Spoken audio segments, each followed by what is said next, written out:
Hello बच्चों, मैं आपकी उर्मिला टीचर आप सभी का स्वागत करती हूँ। अभी हम पढ़ेंगे बीए वाणिज्य व्यवस्था और संचालन। बीए में हमारा 6 चैप्टर बेरोजगारी चल रहा था।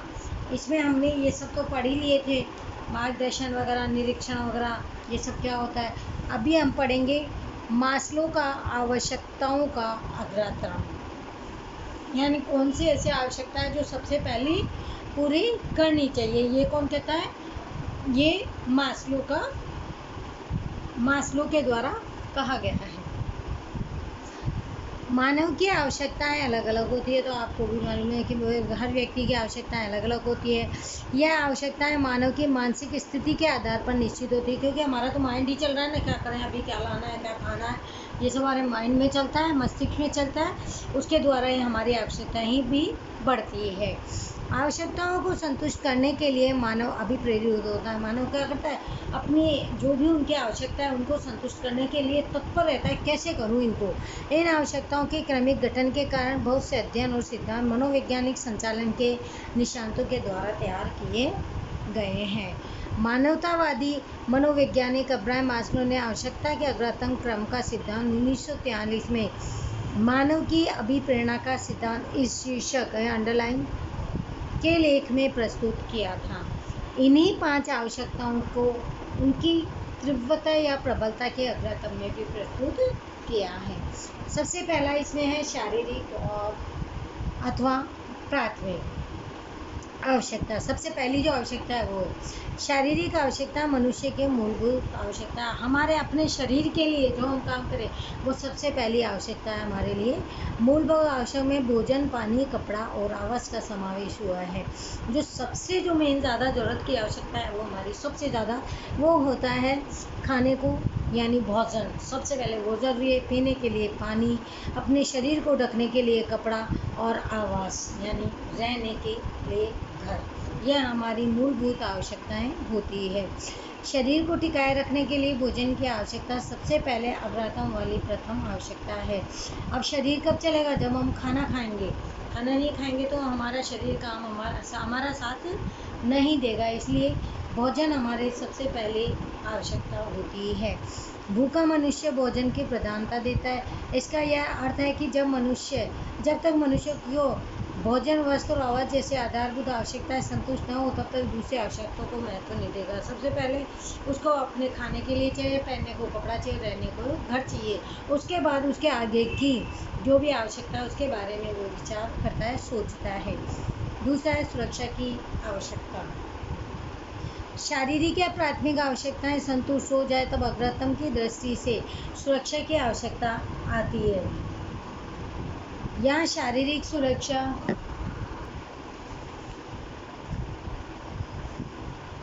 की आवश्यकता है। ये जो पहली आवश्यकता है उसका सबसे पहले वो इन आवश्यकताओं की पूर्ति करना चाहेगा, उसके बाद है सुरक्षा की आवश्यकता।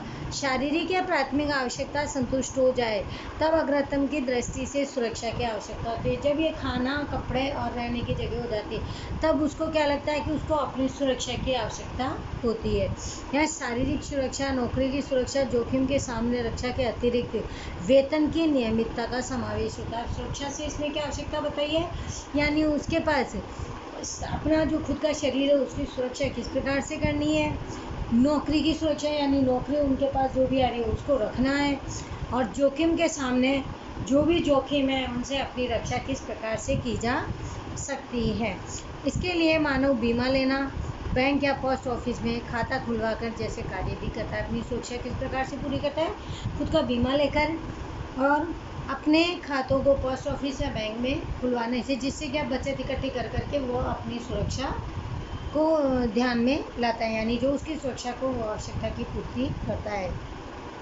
ऐसी सुरक्षा मानसिक शांति के लिए आवश्यक है। ये अपने एक मन में विचार आता है कि थोड़ा पैसा हमारे पास जुड़ा हुआ होना चाहिए। तीसरा पॉइंट है सामाजिक आवश्यकताएं। जब सुरक्षा की आवश्यकताएं पूरी हो जाती है इसके बाद सामाजिक आवश्यकताओं का क्रम आता है, जिसमें भावना और प्रेम का समावेश हो जाता है। मनुष्य सामाजिक प्राणी है उसके अपने परिवार, सगे संबंधी, मित्र, समाज की ओर से स्नेह और प्रेम मिले, ऐसी इच्छा वो हमेशा करता है।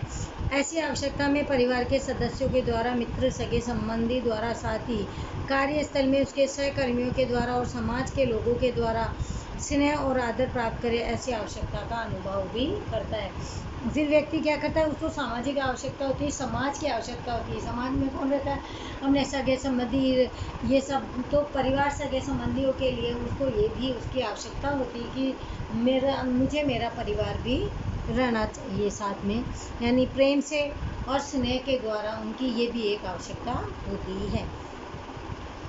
फिर है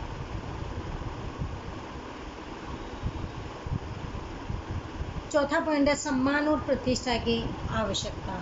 उपयुक्त 1 से 3 आवश्यकताएं निम्न वर्ग की आवश्यकताएं थी। सम्मान और प्रतिष्ठा की आवश्यकताओं को पद की आवश्यकता या उच्च वर्ग की आवश्यकता के रूप में भी जाना जाता है। जो व्यक्ति जितना ऊंचा पद रहता है तो उसके मन में क्या आता है, उनको क्या आवश्यकता रहती है कि हमारा भी मान हो, यानी सम्मान की सम्मानपूर्वक हमारा स्वागत किया जाए, हमको उस नज़रों से देखा जाए, हमारी भी प्रतिष्ठा हो, नाम हो, ये सब उनके आवश्यकताएं आती रहती है। व्यक्ति स्वयं उच्च मूल्यांकन करे, साथ ही कर्मचारी अधिकारी इसको सम्मान दे, उसकी ये आवश्यकता रहती है। यानी जो उनके साथ काम करने वाले वो सब उन्हें सम्मान की दृष्टि से देखे। संक्षेप में समाज में समाज, आत्मविश्वास, निष्ठा और उस पद की प्राप्ति आदि की आवश्यकता इस क्रम में आती है। फिर वह 5वां पॉइंट, आत्मसम्मान और आत्म उपलब्धि की आवश्यकता। मनुष्य उपयुक्त चारों आवश्यकताएं संतुष्ट करने के बाद व्यक्ति आत्म उपलब्धि, आत्मदर्शन के लिए मंथन करता है, कोशिश करता है। प्रत्येक व्यक्ति के द्वारा हमेशा उपलब्धि के शिखरों को जीतकर चोटी पर विराजमान होने की इच्छा होती है। अपने कार्यक्षेत्र में अपना नाम गर्व से और सर्वोच्च स्थान पर लिया जाए तथा अपने कार्य क्षेत्र में उसकी प्रवीणता की महिमा गाई जाए, ऐसी इच्छा अर्थात आत्म उपलब्धि की आवश्यकता उसको होने लगती है। उदाहरण, तबला वादन में जाकिर हुसैन, संतूर वादन में शिव शर्मा, क्रिकेट के क्षेत्र में सचिन तेंदुलकर, अभिनय के रूप में अमिताभ बच्चन, गायकी क्षेत्र में लता मंगेशकर। अब है हमारा मौद्रिक और अमौद्रिक प्रोत्साहन। ये तो थी हमारी आवश्यकताएं। प्रोत्साहन, कर्मचारी को अपने कार्य के प्रति अभिरुचि बनी रहे, साथ ही उसकी कार्य क्षमता में लगातार वृद्धि हो, इस उद्देश्य से इकाई अपने कर्मचारियों को अधिक कार्य करने की प्रेरणा देती है। यानी जितना अधिक कार्य करोगे उसके अनुसार आपकी सैलरी भी उतनी ही मिलेगी, और ये उनमें कार्य करने के प्रति उनकी रुचि को जागृत किया जाता है। यानी इस प्रकार की प्रेरणा देकर उन्हें प्रोत्साहित किया जाता है। प्रोत्साहन कार्य को प्रोत्साहित करने की प्रवृत्ति करता है। प्रोत्साहन से कर्मचारी के उत्साह में वृद्धि करता है, कर्मचारियों को उनके लक्ष्य तक पहुंचाने में सहायक होता है। प्रोत्साहन 2 प्रकार के होते हैं, मौद्रिक प्रोत्साहन और अमौद्रिक प्रोत्साहन। अभी हम मौद्रिक प्रोत्साहन पहले पढ़ेंगे। मौद्रिक प्रोत्साहन योग्यता कुशलता वाले कर्मचारी श्रमिकों के लिए वरदान का रूप होता है। यानी जिनको मुद्रा के द्वारा, पैसे के द्वारा जिनको प्रोत्साहित किया जाता है, वो ऐसे कौन से व्यक्ति होते हैं जिनमें संपूर्ण योग्यता कुशलता हो उन व्यक्तियों के लिए, क्योंकि जितनी अच्छी कुशलता योग्यता होगी उसके अनुसार उन्हें मौद्रिक भी प्रोत्साहन मिलता रहेगा, क्योंकि मौद्रिक प्रोत्साहन से उनके उत्साह, उमंग, आत्मविश्वास, कार्य क्षमता में भी वृद्धि होती है। कर्मचारियों की आर्थिक सुरक्षा और सामाजिक प्रतिष्ठा में वृद्धि होती है। प्रगतिशील और व्यवसाय दृष्टिकोण वाले इनके मालिक अपनी इकाई में कार्यरत कर्मचारी और श्रमिकों को निम्नलिखित विधि रीतियों से भी कोई मौद्रिक प्रोत्साहन प्रदान करते रहते हैं। यानी जिस प्रकार से कर्मचारी काम करते हैं उनकी प्रतिष्ठा में वृद्धि करते हैं कंपनी की, उसी प्रकार उसके जरिए ही कंपनी के जरिए ही उनके सामाजिक और आर्थिक प्रतिष्ठा भी होती रहती है। और व्यवसाय दृष्टिकोण वाले में भी मालिक अपनी इकाई के अनुसार कर्मचारियों को अब उनकी कुशलता के अनुसार उनकी रीतियों से उनको प्रोत्साहित करता है। पहला इसमें लाभ में हिस्सा, इकाई को प्राप्त होना अधिक लाभ नियोजक और कर्मचारी सहित प्रमाण है। दोनों जो नियोजक है और जो कर्मचारी है उन दोनों का सबसे मेन क्या काम रहता है कि हमारी जो इकाई है, हमारी जो कंपनी है, उसको अधिक से अधिक लाभ की प्राप्ति होनी चाहिए। लाभ में से निश्चित भाग श्रमिकों को मुद्रा के रूप में वेतन में अतिरिक्त चुकाया जाए, इसे लाभ में हिस्सा कहते हैं। और जो कंपनी के पास जो लाभ अलग से आता है उसमें से भी कुछ हिस्सा अगर कर्मचारी को दिया जाता है तो उनको प्रोत्साहन प्राप्त होता है। दूसरा है सह साझेदारी। कर्मचारी श्रमिकों की इकाई के मालिक, संचालन और लाभ के विभाजन में साझेदार बनाया जाए तो इसे सह साझेदारी कहते हैं, यानी दो व्यक्तियों का सहयोग सह साझेदारी कहलाता है। कर्मचारी या श्रमिकों का इकाई में सह साझेदारी बनने के इकाई के मालिकों को उत्पादन वृद्धि और औद्योगिक शांति प्राप्त करना सहज यानी आसान हो जाता है।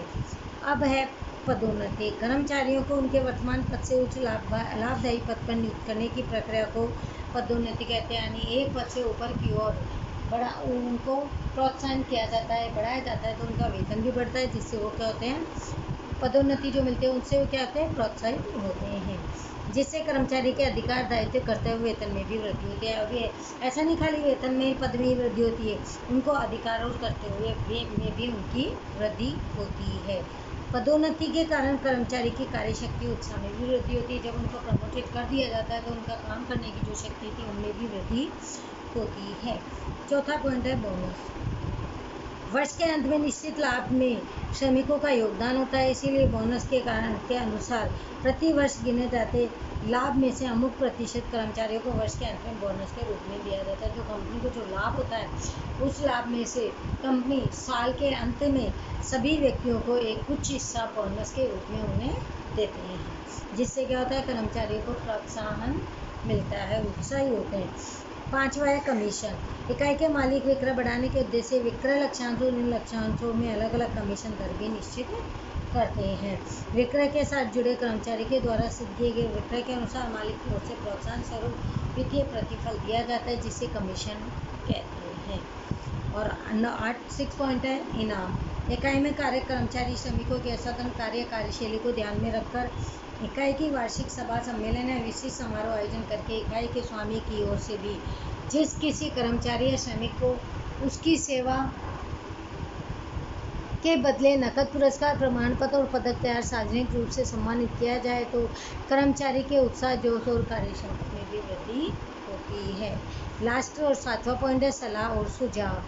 कर्मचारी उत्पादन कार्य के साथ लगातार जुड़ा हुआ होता है, वह उत्पादन प्रक्रिया को अधिक अच्छी तरह से और कार्यक्षम बनाने में लगा रहता है। इसके लिए सलाह और सुझाव इकाई के मालिकों को भी देता रहता है कि किस प्रकार से हम अपनी कंपनी को के आर्थिक के विकास को बढ़ा सकते हैं। ये सुझाव उत्पादन की लागत कम करने में सहायक होता है। जो उत्पादन लागत लगती है वो कम होती है, लेकिन जो उनका उत्पादन होता है वो अधिक मात्रा में किया जाता है। ऐसी सलाह और सुझाव देने के लिए कर्मचारी को मौद्रिक प्रोत्साहन भी दिया जाता है, यानी उनको पैसे के द्वारा भी कर्मचारी को प्रोत्साहित किया जाता है। अब है अमौद्रिक। ये तो हमने मौद्रिक प्रोत्साहन पढ़ा, अब है अमौद्रिक प्रोत्साहन। जो प्रोत्साहन मुद्रा आधारित नहीं होता, ये तो क्या था, मुद्रा के आधारित होता था प्रोत्साहन, ये मुद्रा आधारित नहीं होता। ऐसे प्रोत्साहनों को अमौद्रिक प्रोत्साहन कहते हैं। अमौद्रिक प्रोत्साहन भी कर्मचारी श्रमिकों के कार्य को उत्साह में वृद्धि करते हैं, यानी जो मुद्रा के बिना जो प्रोत्साहन दिया जाता है वो। पहला है नौकरी की सुरक्षा।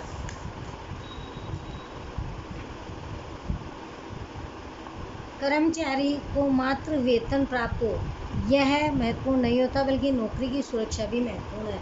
एक कर्मचारी को क्या है कि सिर्फ नौकरी मिलना ही सब कुछ होता है ना, उनको क्या है कि जो हम जहाँ काम कर रहे हैं, अब बड़ी बड़ी मशीनें वगैरह कुछ भी होती है तो वहाँ पे या लाइट बिजली का होता है, तो उनको क्या है कि वहाँ पर उनकी रक्षा करना भी एक महत्वपूर्ण है, कि नौकरी की सुरक्षा करने का कार्य भी महत्वपूर्ण है। नौकरी की सुरक्षा प्राप्त होने से कर्मचारी उत्साह से कार्य करने के लिए प्रेरित होता है, जिससे इकाई के उत्पादन में भी वृद्धि होती है। अब उसको लग रहा है कि हम जहाँ नौकरी कर रहे हैं वो हमारी सुरक्षित है, तो उनको क्या होता है कि काम करने में और अधिक प्रोत्साहन मिलता है, और जिससे वो उत्पादन में वृद्धि करते हैं, क्योंकि जी जान से मेहनत से उत्साहित होकर के काम करते हैं। सेकंड पॉइंट है कार्य का मूल्यांकन और सम्मान। जो कर्मचारी इकाई के द्वारा निर्धारित किए गए लक्ष्यांश समय पर कार्यश्रम रूप से पूर्ण करते हैं, ऐसे कर्मचारियों का सार्वजनिक रूप से सम्मान भी किया जाता है। कौन से कर्मचारियों का? जो अपने लक्ष्य को एक निश्चित समय पे कि हम ये उस समय पर पूरा कर देंगे, अगर वो कर देते हैं बिना किसी झूठ झाट के या बिना आलस के, तो वो काम कर सही अच्छे रूप से कर देते हैं, तो ऐसे कर्मचारियों को सार्वजनिक सम्मान किया जाता है, सबके सामने उनका सम्मान किया जाता है, जिससे ऐसे कर्मचारी को प्रोत्साहित होते पर अन्य कर्मचारी को अधिक काम करने की प्रेरणा मिलती है। उसको देख करके ऐसा लगता है कि हम भी अगर अच्छा काम करें तो हमारा भी समाज में यानी सबके सामने सार्वजनिक रूप से सम्मान किया जाएगा और वो भी अपने काम में और अधिक दायित्व और कर्तव्य के अनुसार काम करते हैं। तीसरा पॉइंट है दायित्व सौंपना। कर्मचारी को कार्य करने के लिए प्रोत्साहित करने के लिए अधिकारियों के द्वारा अधीनस्थ व अन्य कर्मचारी को प्रशिक्षण और मार्गदर्शन देने का विशेष दायित्व भी होता है, जिससे क्या है कि उनको कोई समझ में नहीं आता, नॉलेज नहीं होती, तो उन्हें प्रशिक्षण देकर उन्हें समझा करके उनका मार्गदर्शन किया जाता है कि इस प्रकार से अगर काम करोगे तो ये काम ज़्यादा अच्छे रूप से होगा। दायित्व सौंपने से कर्मचारी के विश्वास में वृद्धि होती है और उन्हें ये कहा जाता है कि तुम्हारा दायित्व कंपनी के प्रति कि तुम्हें किस प्रकार से काम करना है, जिससे कि तुम्हें बोनस वगैरह भी या लाभांश भी दे और अधिक कार्य करने की प्रेरणा भी देता है। यानी अब जितना ज़्यादा काम करोगे उतना ज़्यादा कंपनी को फ़ायदा होगा, वो आपका प्रॉफिट करेगी। चौथा है परामर्शदाता। जब कंपनी श्रेष्ठ कार्यशैली का स्थायित्व यानी लंबे समय तक बनाए रखे, तब उसके अनुभवों का लाभ देने के लिए कार्य संबंधी नीति के निर्माण में उनकी सलाह भी ली जाती है। जब बहुत सालों से कोई कर्मचारी कोई व्यक्ति काम कर रहा है तो उनकी सलाह भी ली जाती है कि ये किस प्रकार से काम चल रहा है, क्योंकि उनको उसका अनुभव है। उसको किसका अनुभव है? लाभ होने का, कि लाभ किस प्रकार से प्राप्त किया जा सकता है, उसका कार्य संबंधी सभी जो नीतियाँ हैं उनकी सभी जानकारी उनके पास होती है। ऐसा हो तो कर्मचारी स्वयं कंपनी का मालिक हिस्सा है, ऐसा अनुभव करता है तो प्रोत्साहित होता है। पांचवा पॉइंट है कल्याणकारी प्रवृत्तियों की और सुविधाएं। कर्मचारी के लिए ली गई कल्याणकारी प्रवृत्तियां और जातीय सुविधाएं भी कार्य करने के लिए प्रोत्साहित करती है। कर्मचारियों को वेतन के अलावा स्वास्थ्य सेवा, सस्ती कैंटीन की सुविधा, पुस्तकालय की सुविधा, वेतन सहित अवकाश, खेलकूद, मनोरंजन प्रवृत्तियां, साथी कार्य के दौरान प्रशिक्षण जैसे असंख्य कल्याणकारी प्रवृत्तियों का भी लाभ दिया जाता है।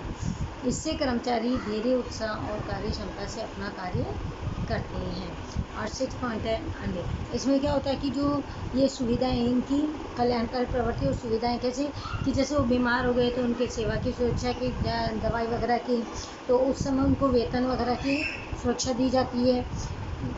जो कैंटीन है, कैंटीनों में थोड़ा सा सस्ता माल मिलता है तो उनकी सुविधा भी कर्मचारी को दी जाती है। लाइब्रेरी की यानी जो बच्चे उनके पढ़ते करते हैं तो उनको किताबों की सुविधा दी जाती है। और अगर कभी कोई एकाध अवकाश ले लिया तो वो वेतन सहित अवकाश के भी पैसे दे देते हैं। खेलकूद, मनोरंजन आदि ये सब प्रवृत्तियाँ कार्य करके प्रशिक्षण हेतु असंख्य कल्याणकारी कार्य के लाभ भी प्राप्त करती है। अब है अन्य प्रोत्साहन। उपयुक्त प्रोत्साहनों के अतिरिक्त कर्मचारी को कार्य के लिए प्रोत्साहित करने के लिए दूसरे अन्य प्रोत्साहन भी दिए जाते हैं, जिसमें आवास की सुविधा, जीवन बीमा की सुविधा, बच्चों की शिक्षा और फीस, पुस्तकें, घर से इकाई तक आने जाने के वाहनों की सुविधा। अन्य प्रोत्साहन में क्या कर्मचारियों को किस प्रकार की सुविधाएं दी जाती है कि जैसे उनके बच्चे पढ़ रहे हैं तो उन्हें बुक्स वगैरह ला करके दी जाती है, उनके रहने की जगह दी जाती है।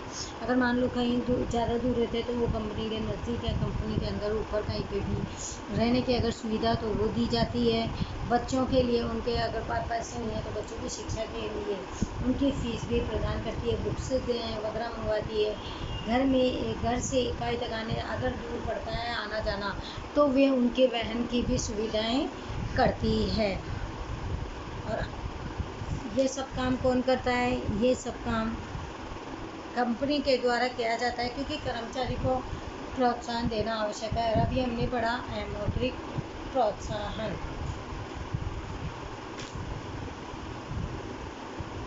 कल हम नेतृत्व पढ़ेंगे।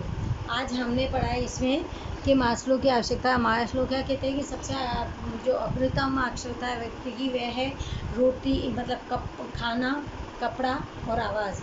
सबसे पहले उसकी आवश्यकता, तो ये आवश्यकता जब उसकी पूरी हो जाती है तो फिर वो क्या सोचता है कि अपने शरीर की सुरक्षा हो, अपने वेतन की हो, शिक्षा की हो, उसके बाद उसकी ये सब जोखिम हो, वो सारी रक्षा करता है। फिर सामाजिक में, यानी जिस समाज में वह रहता है वो भावनाएं प्रेम और उत्साह से होनी चाहिए। उसमें जो रिश्तेदार हैं, रिश्ते वगैरह हैं, जैसे सगे संबंधी, मित्रों, समाज, परिवार, इन सब की उसे आवश्यकता होने लग जाती है। जब ये सब हो जाता है तो फिर क्या लगता है उनको, अगर कोई बड़ा व्यक्ति है तो उनको लगता है कि हमारा भी मान सम्मान प्रतिष्ठा इस समाज में होनी आवश्यक। और फिर आत्मसम्मान और आत्म उपलब्धि की आवश्यकता भी प्रत्येक मनुष्य को समय के अनुसार होती है। उसके बाद मौद्रिक और अमौद्रिक पड़ा।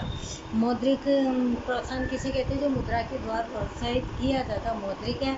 और अमौद्रिक में मुद्रा के बिना, यानी पैसों के बिना जो प्रोत्साहित किया जाता है वो होता है अमौद्रिक। मौद्रिक प्रोत्साहन के हमने पॉइंट्स पढ़े, कौन से? लाभ में से साझेदारी, पदोन्नति, बोनस, कमीशन, इनाम और सलाह और सुझाव। और अमौद्रिक में नौकरी की सुरक्षा, कार्य का मूल्यांकन, दायित्व, परामर्शदाता, कल्याणकारी प्रवृत्ति और सुविधा। और लास्ट में था हमारा अन्य प्रोत्साहन। और अब इसी के साथ आज का लेक्चर हम यहीं पे रोकते हैं। कंटिन्यू, आगे का कंटिन्यू हम कल करेंगे। तब तक आपको अगर इन चैप्टर में कुछ भी नहीं आ रहा है तो आप हमसे पूछ सकते हो कॉल के द्वारा, क्योंकि 2 तारीख से हमारे एग्ज़ाम आ रहे हैं। Okay, thank you everyone, bye बच्चों।